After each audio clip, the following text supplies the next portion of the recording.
Bonjour à tous et bienvenue dans cette nouvelle vidéo. Aujourd'hui je vous débriefe ma journée du 9 novembre 2020.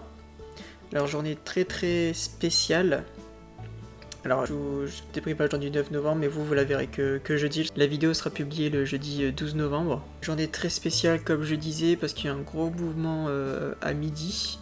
Alors pour vous rendre compte, oui là c'est pas la vidéo que vous voyez de mes débriefs, on est directement sur mes graphiques. Vous avez le carnet ici à droite, le carnet du S&P 500, des futurs S&P 500, et le graphique du S&P juste à côté. Donc j'ai fait, vous voyez, un trade ici, et mon premier trade ici, j'ai fait que 2 trades aujourd'hui sur le S&P. Pourquoi j'ai mis le graphique? C'est parce que je voulais vous montrer le mouvement de ce midi, qui est vraiment énorme. Je vais devoir le dézoomer. En fin de compte, vous voyez au matin ce qui se passait, donc ça a rangé quasi toute la matinée, du moins c'est tellement dézoomé qu'on a l'impression que ça a rangé toute la matinée, et effectivement il se passait pas grand chose. Et tout d'un coup, boum, en fin de compte il y a une news, donc vous avez dû voir la news hein, sur un vaccin qui serait fiable à 90%. Donc ça évidemment ça fait monter tous les indices. J'étais pas du tout devant quand c'est monté, j'ai juste vu j'avais des news sur mon portable, comme quoi le CAC 40 était en train de prendre 3%, le DAX prenait 3%. C'est comme ça que je me suis connecté parce que j'ai vu que la matinée il se passait pas grand chose, on était dans un range. Et quand j'ai vu ça, je pensais que ma plateforme avait bugué, mais non, pas du tout. Ça a bien monté comme ça, et du coup quand je me suis connecté, on était à peu près ici je pense, ouais ici, et j'ai regardé la fin. Bon, évidemment j'ai pas tradé, c'est beaucoup trop dangereux, surtout que je sais pas du tout où ça va s'arrêter. Donc évidemment celui qui est rentré, qui a mis un achat ici a dû se casser les dents, c'est bien descendu derrière. Hop, donc voilà sur mon screen vidéo, comme ça on peut voir le détail de chaque trade, donc l'ouverture. Là il doit être 15h29 à ce moment là, c'est juste avant, bah hop on l'a ici, en fin de compte. Juste dans la foulée, la petite bougie qui remonte, la bougie verte, c'est l'ouverture. 15h30, donc extrêmement volatile, il n'y a pas beaucoup de lot dans les cases. On s'y attendait, donc pas de surprise. Donc j'ai avancé un peu la vidéo. Voilà, j'ai voulu faire un premier trade ici et j'ai été trop lent pour shorter le marché, donc à 30,50. Et j'ai pas eu de deuxième retour sur mon prix, du coup j'ai pas pu rentrer. Regardez les mouvements derrière, c'est abusé. Hein, si je short 30,25, je sors là, ma journée est finie. Mais bon, j'avais diminué ma taille, c'est-à-dire que je rentrais un lot par un lot. Je préfère rentrer sur plusieurs prix quand c'est comme ça. Ça bloquait plus, ouais, ça peut bloquer sur plusieurs points, donc vraiment faire attention. Et j'avais un stop un peu plus éloigné que d'habitude. Et donc le marché est en train de casser les bas, on le voit bien sur le graphe. Voilà, là je vois que ça bloque autour des 18. Et je short 18 et 18,25 en fin de compte. J'ai 2 lots.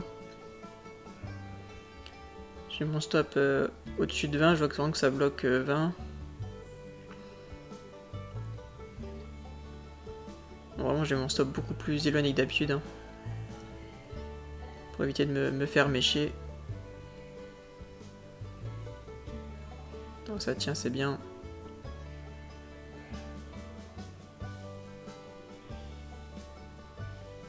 Oui, j'ai mon curseur qui était prêt à flatter ma position. Voilà, là, je mets mon stop à flat. Donc avec un tick de gain. Et maintenant il s'agit de redécouper sa sortie. Donc j'ai déjà ressorti un lot, ça bloquait 14. Oui, ça bloquait beaucoup là sur les 13,50. Donc le dernier, il me reste un seul lot sur les deux que j'avais vendus. Et j'essaie de le racheter du coup au meilleur prix, je vais le trader au stop. Oui, ça tient bien encore sur ces niveaux, 13,50, 14.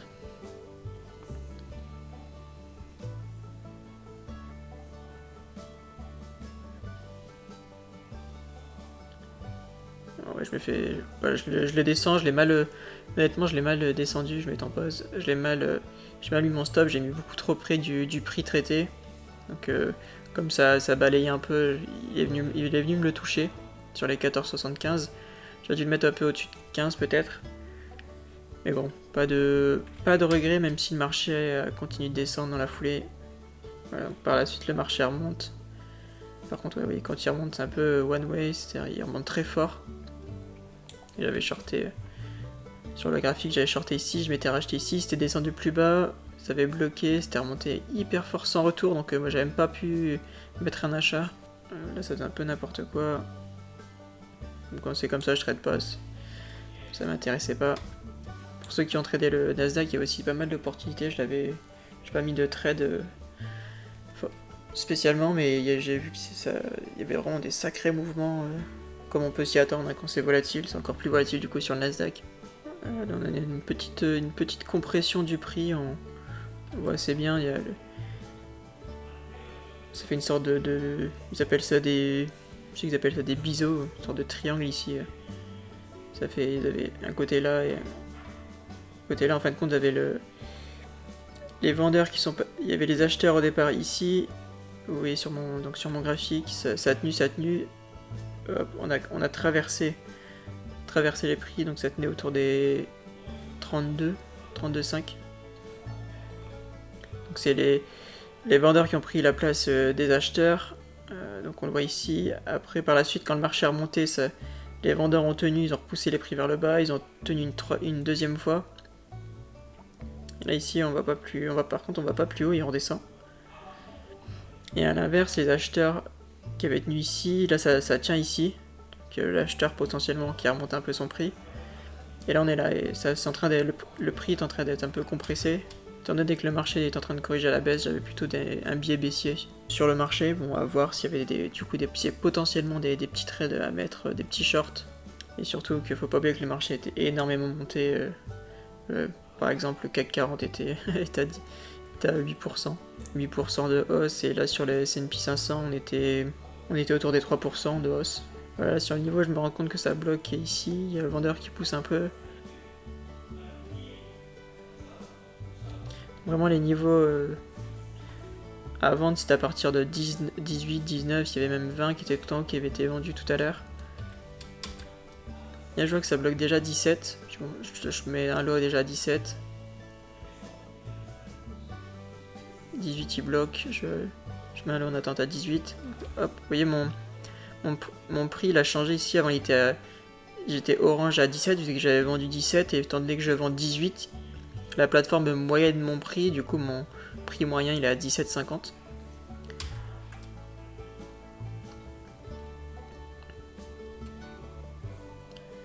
Voilà, donc là j'espère que ça y va tout simplement. Il fallait que ça casse les 15. On voit que ça tient.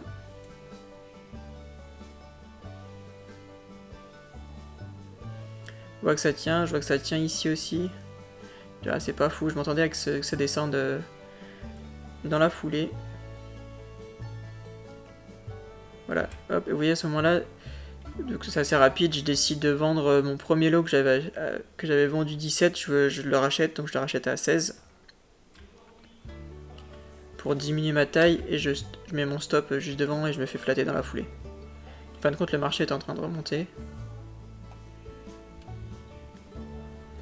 Il n'y a pas forcément de pression vendeuse sur le coup, et même le niveau à 20, où ça a bloqué tout à l'heure, là, on passe un peu au-dessus. Et tant pis, c'est dommage, parce que c'était un beau niveau à shorter. Si j'arrive à shorter ce niveau et qu'on descende, je pourrais sortir beaucoup plus loin, vers les 607,50, surtout que s'il passe en plus le niveau des entre 10 et 12,50 là, après il n'y a plus rien jusque le bas du niveau. C'est pas grave, c'est comme ça, les prix sont énormément travaillés, puis en fin de compte on était encore dans le phénomène de compression des prix. Du coup l'acheteur il tient bien ici, il a remonté son prix aussi. Vous voyez dans la foulée. Là à ce moment là je tradais plus du tout.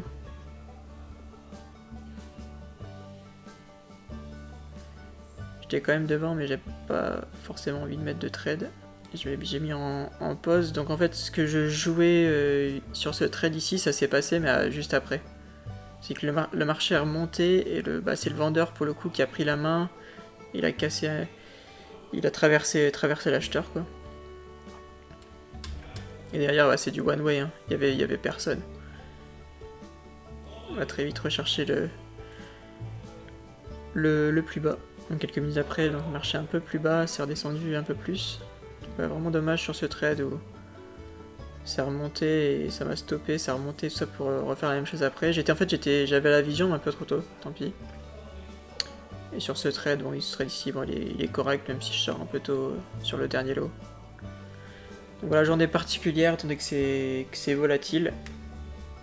L'avantage par contre c'est qu'on arrive à faire très vite nos journées quand on est dans le bon sens. Donc voilà, petit débrief, vidéo assez courte. N'hésitez pas à poser toutes les questions en commentaire comme d'habitude, j'essaye de toujours d'y répondre. Et je vous dis à dans 2 jours pour une prochaine vidéo. Salut!